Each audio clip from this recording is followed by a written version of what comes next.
guys, so this video is all about the Louis Vuitton handbags that I bought last year.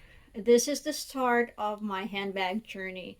This will not include any SLG or small leather goods that I bought.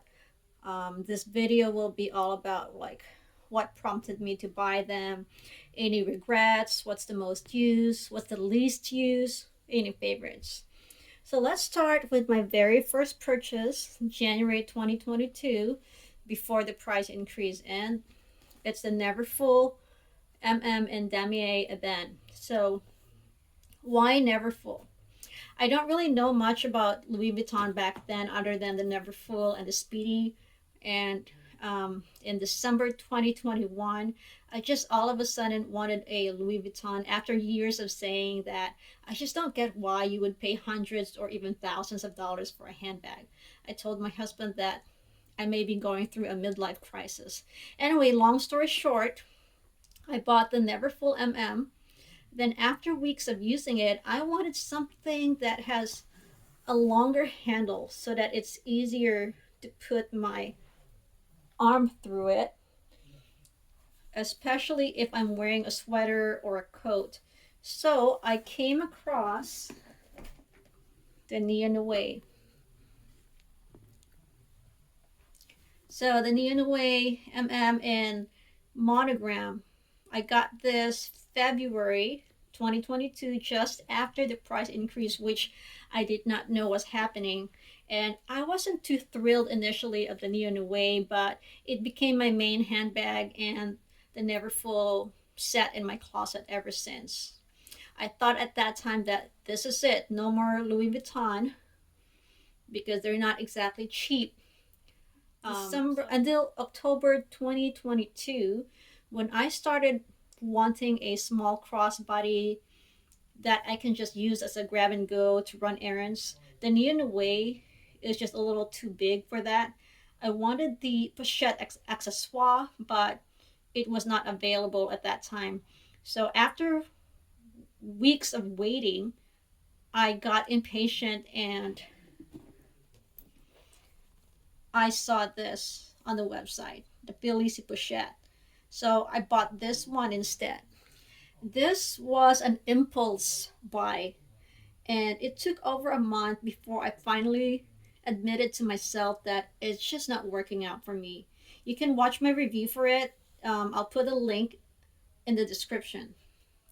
I then learned that I really should put some thought before making a big purchase regarding handbags. So come late October, I was on the hunt for my next purchase and I considered a lot of things. This also made me appreciate the NeoNoe more, like how comfortable it is to carry on my shoulder, and it really is a beautiful and functional bag. And for some reason, I came across a YouTube review about this one, the NeoNoe MM in Marine Robe. I just fell in love with the color. This time though, I went to the boutique to actually see it in person and try some handbags instead of just ordering online. I tried the Scala, the Odeon, the New Wave chain bag PM, the Boulogne, and a bunch of other stuff, but I was set on this NeoNoe. So I bought this on the first week of November. Now, I have a small list by that time of Louis Vuittons that I like or that I'm thinking of buying. On top of the list is the Boulogne, but also somewhere in the list is the New Wave chain bag PM, which at that time was the most expensive in my list. This was in November, and there was a rumor that there was going to be another price increase around Thanksgiving or after. So in a panic, I bought the New Wave chain bag PM at the store because I was thinking that it's going to go over 3,000 before tax if ever there is a price increase. So this was a panic buy. And I did love this. It is a beautiful bag, but I have not used this once. I have a review of this and there's a link at the bottom if you want to check it out. So after all that, I knew that it's the Boulogne that I will be using the most because it fits what I'm looking for. It's compact. It's compact enough but can carry all my essentials. It has a three-way adjustable strap. So the first week of December, I went back to the store and purchased base Boulogne. So that's my journey of my handbag collection last year. Do I have any regrets? Yes. I regretted buying this Felicie Pochette and this New Wave chain bag PM. The Felicie is just too small and it just does not fit my lifestyle or what I had in mind to use it for. The New Wave chain bag PM is just too bulky and not enough interior space. And again, you could check the review I have. There's a link at the bottom of this in the description. So regarding this one, I should have just gotten the YSL Small Lulu, which was my original choice.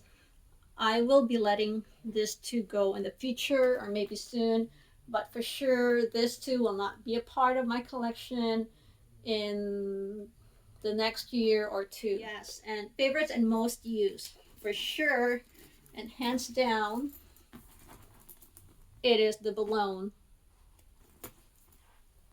and the NeoNoe Marine Road. The NeoNoe and the Empreinte combination is just perfect. Empreinte is a beautiful, soft, grainy leather that is very low maintenance. The Boulogne, the size, it's compact, yet it can fit a lot, and the different ways you can carry it. You know, you have this for a top handle or for a shoulder, and three-way adjustable strap. This is my everyday handbag. So yes, those two are my favorite and my most used so far. Now my least used is the NeverFull. This one, it's because I'm petite that even the MM is just a little too bulky for me, and like I mentioned before, I think I just needed the handle to be a little longer, you know, for it to be more comfortable for me. So that's pretty much it. You know, 2022 was a learning experience for me when it comes to luxury brands, the history, the pricing, the designs, the resale value, etc., etc. So it's been interesting, and my interest in other brands have expanded for sure. I'm no longer limited to just the Louis Vuitton. I really like YSL, and there is one Dior handbag that I'm hoping to add to my collection this year. Chanel, with the recent price increase, I'm just going to stick with the pre-love for that. I don't think I'm willing to spend $10,000 on a single handbag. I'm not in that level. So yeah, that's pretty much it. So as usual, thank you for watching and listening to me ramble on about my handbag collection experience. Don't forget to like, share, and subscribe. Until next time.